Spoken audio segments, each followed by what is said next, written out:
जय हिंद दोस्तों, Bayern education channel में आपका बहुत बहुत स्वागत है। डेली की तरह आज हम फिर लेके उपस्थित हुए हैं जीके और जीएस की क्लास, जो इस चैनल पे आपको रोजाना शाम को 7 बजे देखने को मिलती है। यह प्रैक्टिस सेट 29 है। इसके पहले के 28 प्रैक्टिस सेट इस चैनल पे अपलोड हो चुके हैं। यदि आपने उनको अभी तक नहीं देखा है तो डिस्क्रिप्शन में प्लेलिस्ट का लिंक दिया गया है, वहाँ से आप लोग देख सकते हैं। यह जो वीडियो है सभी कम्पिटिटिव एग्जाम के दृष्टिकोण से मोस्ट इंपॉर्टेंट होने वाला है। एसएससी जीडी जो आगामी एग्जाम होने वाला है उसमें जीके और जीएस का क्वेश्चन सबसे ज़्यादा पूछे जाते हैं। उस हिसाब से यह वीडियो सबसे ज़्यादा इम्पोर्टेंट आपके लिए हो सकता है। यह एक सुपर फास्ट रिवीजन वीडियो है और इसमें जो भी क्वेश्चन लिए गए हैं वो एक तरह से सेलेक्टेड क्वेश्चन है। किसी भी क्वेश्चन में हम ज़्यादा टाइम वेस्ट नहीं करेंगे। स्टार्ट करते हैं आज का पहला क्वेश्चन। यदि आप चैनल पर पहली बार आए हैं चैनल को सब्सक्राइब कर लीजिएगा। वीडियो अच्छा लगता है तो लाइक करिएगा, अपने दोस्तों में शेयर जरूर करिएगा। पहला क्वेश्चन है दोस्तों, मनुष्य के उपयोग के लिए कार्बनिक भोजन को बेहतर क्यों माना जाता है? तो कार्बनिक भोजन जो है मनुष्य के लिए सबसे अच्छा क्यों माना गया है?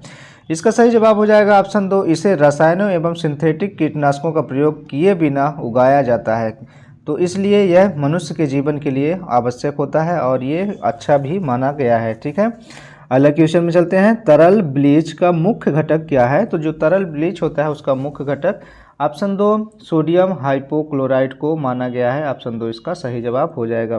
नेक्स्ट क्वेश्चन है, निम्नलिखित में से क्या भारत में सिविल सेवाओं की एक विशिष्टता है? तो भारत में सिविल जो सेवाएं होती हैं उनकी एक विशिष्टता क्या है, इसमें से आपको बताना है। इसका सही जवाब हो जाएगा ऑप्शन 1 तटस्थता एवं निष्पक्षता, ये सिविल सेवाओं की विशेषता मानी जाती है। अगला क्वेश्चन है, निम्नलिखित में से कौन सी मात्रा जड़त्व का माप है? तो इनमें से कौन सी मात्रा जो है जड़त्व की माप कहलाती है? इसका सही जवाब हो जाएगा द्रव्यमान। द्रव्यमान जो है जड़त्व की माप कहलाती है। ऑप्शन 3 इसका सही जवाब हो जाएगा। अगला क्वेश्चन है, भारत में नृत्य, नाटक और संगीत के विकास को बढ़ावा देने की जिम्मेदारी निम्नलिखित में से किसकी है? तो नृत्य, नाटक और संगीत को बढ़ावा देने की जिम्मेदारी इनमें से किसकी मानी गई है? इसका सही जवाब हो जाएगा ऑप्शन 2 संगीत नाटक अकादमी को इसकी जिम्मेदारी दी गई है।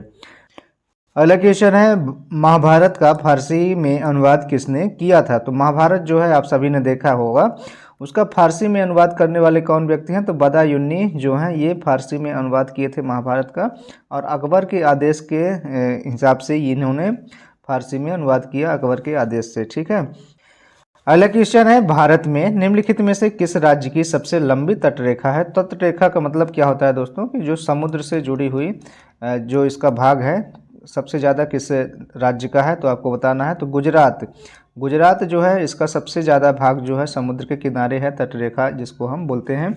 और कितना है? तो इसका मान के चलिए कि उत्तर पश्चिमी जो क्षेत्र है गुजरात का वो समथिंग 1600 से ज़्यादा, 1600 किलोमीटर से ज़्यादा इसकी तटरेखा मानी जाती है, याद रखिएगा। तो ये देश की सबसे बड़ी, सबसे ज़्यादा तटरेखा गुजरात राज्य की ही मानी जाती है। नेक्स्ट क्वेश्चन है, यूनाइटेड नेशंस शब्द किसने गढ़ा था? तो किसने गढ़ा था यूनाइटेड नेशन शब्द को? इसका सही जवाब हो जाएगा ऑप्शन 1 रूजवेल्ट ने। रूजवेल्ट ने इस शब्द को गढ़ा था। और बता दें दोस्तों, ये रूजवेल्ट कौन थे? तो ये अमेरिकी राष्ट्रपति थे। ठीक है ना, अमेरिका के राष्ट्रपति फ्रैंकलिन डी रूजवेल्ट इनका नाम था। ठीक है, और ये शब्द जो है यूनाइटेड नेशन जो 1 जनवरी 1942, कब? 1 जनवरी और 1942 को संयुक्त राष्ट्र के घोषणा पत्र में इसको शामिल किया गया था। ठीक है ना, याद रखिएगा।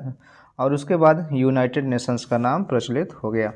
अगला क्वेश्चन में चलते हैं, यदि क्या शामिल हो तो और भी अधिक विविधता उत्पन्न हो जाएगी?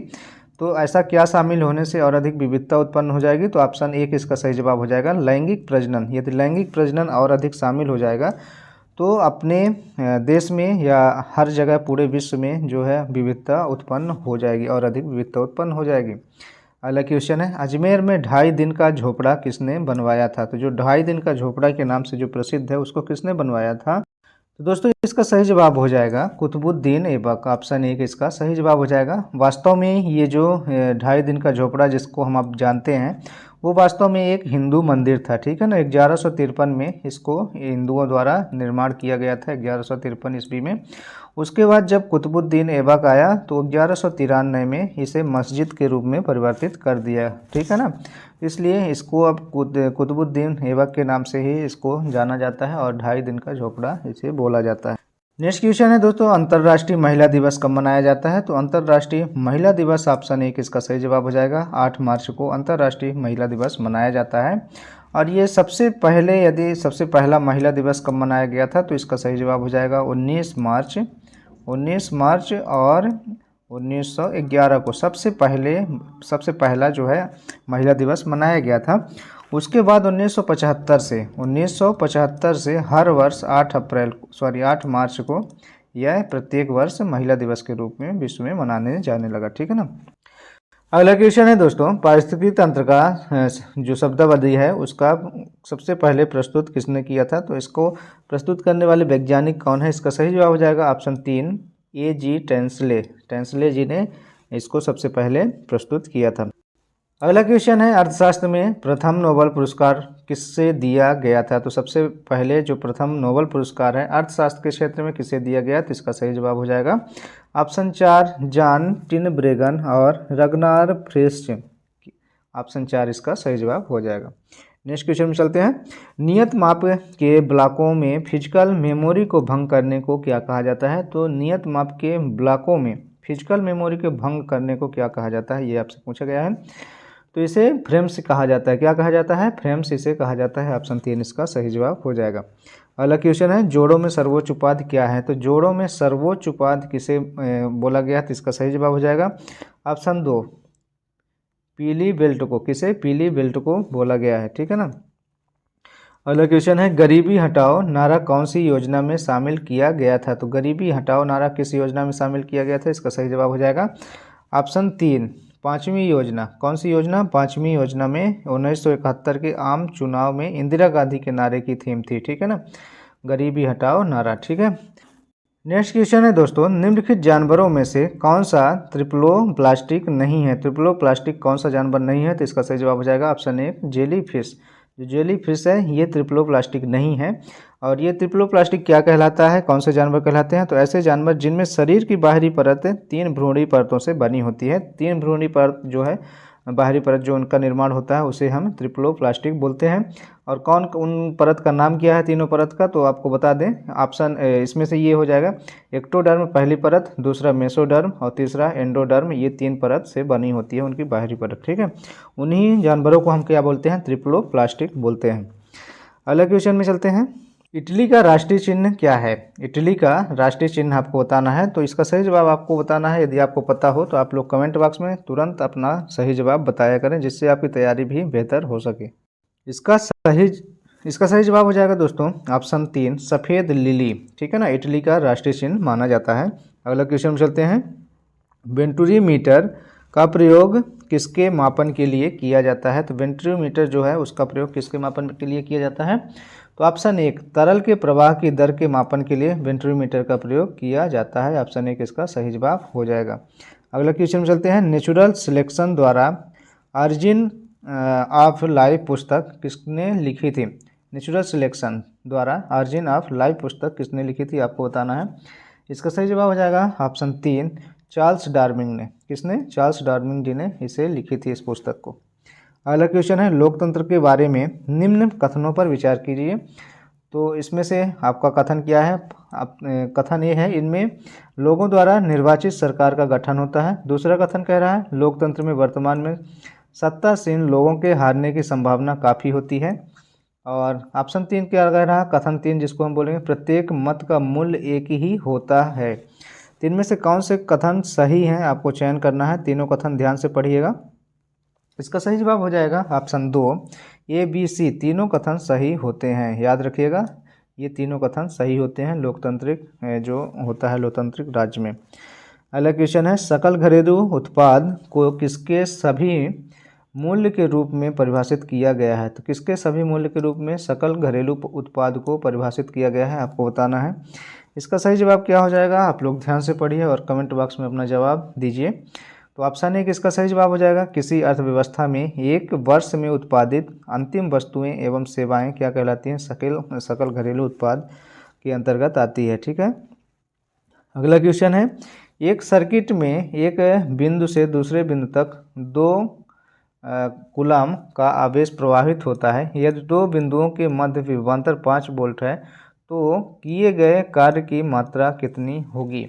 अब इसको लगाने के लिए आपके पास फार्मूला होना चाहिए। तो कार्य की मात्रा बराबर क्या होता है, आवेश गुणे विभवांतर, ठीक है ना, आवेश गुणे विभवांतर होता है, आवेश गुणे विभवांतर। ठीक, तो आवेश हमारे पास कितना है, 2 है, और गुणे विभवांतर कितना है, तो 5 वोल्ट है। तो इसका टोटल कार्य का मात्रा कार्य की जो मात्रा है कितना हो जाएगी, 10 जूल निकल जाएगी, ठीक है ना। और कार्य की मात्रा का जो यूनिट है वो जूल होता है, ठीक है ना, कार्य का मात्रक जूल होता है। तो हमारे पास आंसर क्या आ जाएगा, 10 जूल। ऑप्शन 1 इसका करेक्ट आंसर हो जाएगा। अगला क्वेश्चन चलते हैं। भारत में निम्नलिखित में से कौन सा क्षेत्र जैव विविधता का तत्व स्थल है। तो कौन सा क्षेत्र है जो जैव विविधता का तत्व स्थल माना जाता है। ऑप्शन 2 पश्चिमी घाट इसका सही जवाब माना जाएगा। ऑप्शन 2 इसका सही जवाब हो जाएगा। अगला क्वेश्चन है, कौन सा विटामिन रक्त का थक्का बनने के लिए आवश्यक होता है। तो ऐसा कौन सा विटामिन है जो रक्त के प्रवाह को रोकता है और थक्का बनाने में मदद करता है। इसका सही जवाब हो जाएगा ऑप्शन 3 विटामिन के। ठीक है, याद रखिएगा, रक्त का थक्का बनाने में विटामिन के का सहयोग होता है। अगला क्वेश्चन है, गर्म रेगिस्तान में तथा उनके चारों ओर पवन धूल से बनने वाली मृदा को क्या कहा जाता है। तो जो गर्म रेगिस्तान होते हैं उनके चारों ओर पवन धूल से बनी मृदा या बनने वाली मृदा को हम क्या कहते हैं। इसका सही जवाब आपको बताना है। तो इसका ऑप्शन 4 सही जवाब हो जाएगा। लोएस मृदा क्या बोलते हैं, लोएस मृदा बोलते हैं। अगला क्वेश्चन है, निम्नलिखित में से कौन सा कथन सही है। इनमें से कौन सा कथन आप सही मानेंगे, आपको बताना है। कथन इस प्रकार है, 326 BC जो है में सिकंदर ने भारत पर आक्रमण किया था। दूसरा कथन कह रहा है, आम्भी जिसको हम तक्षशिला का राजा ने सिकंदर और उसकी सेना का स्वागत किया था। कथन 3 कह रहा है, सिकंदर की मृत्यु 332 BC में हुई थी। तो इसमें से कौन सा सही है आपको बताना है। तो बता दें दोस्तों, इसमें ऑप्शन 3 सही माना जाएगा। ऑप्शन 3 इसका सही जवाब हो जाएगा। 1 और 2 इसका कथन सही है, ठीक है ना। ऑप्शन ये कथन 1 और कथन 2 इसके कथन सही हैं, ठीक है ना। कथन 3 इसका सही नहीं है। सिकंदर की मृत्यु जो है 332 BC में नहीं हुई थी, ये एक गलत जवाब है। जबकि ये सिकंदर की मृत्यु जो है 326 BC में हुई थी, ठीक है, याद रखिएगा, ये गलत था। अगला क्वेश्चन में चलते हैं। तो India after Gandhi the history of the world largest democracy नामक पुस्तक के रचयिता कौन है। तो इसका सही जवाब हो जाएगा ऑप्शन 2 रामचंद्र गुहा जी हैं। इस पुस्तक के रचयिता रामचंद्र गुहा जी हैं, ठीक है।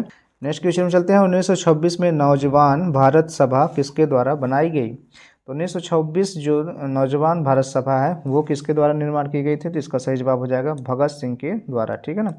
भगत सिंह के द्वारा इस सभा का निर्माण किया गया था। अगले क्वेश्चन में चलते हैं। मेगास्थनीज भारत आने वाले सबसे शुरुआती खोजकर्ता में से एक था, उसका संबंध किस देश से माना जाता है। तो जो मेगास्थनीज हैं वो किस देश के हैं। इसका सही जवाब हो जाएगा ऑप्शन 1 यूनान के हैं, ठीक है ना। इनका संबंध यूनान देश से रखा गया है। अगला क्वेश्चन है, किताब उल हिंदू, किताब जो उल हिंदू है पुस्तक किसके द्वारा लिखी गई है। तो ये पुस्तक किसके द्वारा लिखी गई है आपको बताना है। तो ऑप्शन 2 इसका सही जवाब हो जाएगा अल बेरूनी के द्वारा इस किताब को लिखा गया है। ऑप्शन 2 इसका सही जवाब हो जाएगा। अगला क्वेश्चन है, एन एरा ऑफ डार्कनेस पुस्तक किसने लिखी है। तो एन एरा ऑफ डार्कनेस पुस्तक लिखने वाले कौन हैं, जो बड़े पैमाने पर औपनिवेशिक भारत की गंभीर वास्तविकताओं का वर्णन करती है, ठीक है। ये पुस्तक लिखने वाले कौन हैं। तो इसका सही जवाब हो जाएगा शशि थरूर। किसने लिखा है। तो शशि थरूर ने ये पुस्तक को लिखा है, ठीक है। अगला क्वेश्चन में चलते हैं। धारणीय विकास की संकल्पना किससे संबंधित है। धारणीय विकास की संकल्पना पूछा गया है, किससे संबंधित है। तो ऑप्शन 4 इसका सही जवाब हो जाएगा अंतर पौराणिक से संबंधित है, ठीक है ना, धारणीय विकास की संकल्पना। नेक्स्ट क्वेश्चन है दोस्तों, निम्नलिखित में से किन्हें ऊर्जा संग्रहण के लिए इस्तेमाल किया जा सकता है। तो ऊर्जा को संग्रहित करने के लिए निम्न में से किसको उपयोग में लिया जा सकता है। तो इसमें सभी देख लीजिए, संपीड़ित वायु, स्प्रिंग, बैटरी, संधारित्र, इन सभी में से किसको किया जा सकता है। तो इसका सही जवाब हो जाएगा ऑप्शन 4।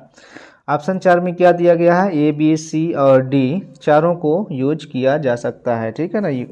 संधारित्र जो कैपेसिटर है उसको भी यूज किया जा सकता है, बैटरी को, स्प्रिंग को और संपीड़ित वायु को भी इसमें लिया गया है। अगला क्वेश्चन है ब्लू चिप कंपनी क्या है। तो ब्लू चिप जो कंपनी है वो क्या चीज़ है इसको बताना है। तो ऑप्शन 2, ब्लू चिप कंपनी आर्थिक रूप से बहुत मजबूत होती है। ये एक ऐसी कंपनी है जो आर्थिक रूप से बहुत मजबूत कंपनी मानी जाती है। ब्लू चिप कंपनी आर्थिक रूप से मजबूत कंपनी है। अगला क्वेश्चन है राजस्व में रैयतवाड़ी प्रयोग का प्रारंभ किसके द्वारा किया गया था। तो जो रैयतवाड़ी प्रयोग है उसका प्रारंभ किसके द्वारा किया गया। तो इसका सही जवाब हो जाएगा ऑप्शन 2, अलेक्जेंडर रीड के द्वारा इसका प्रयोग किया गया।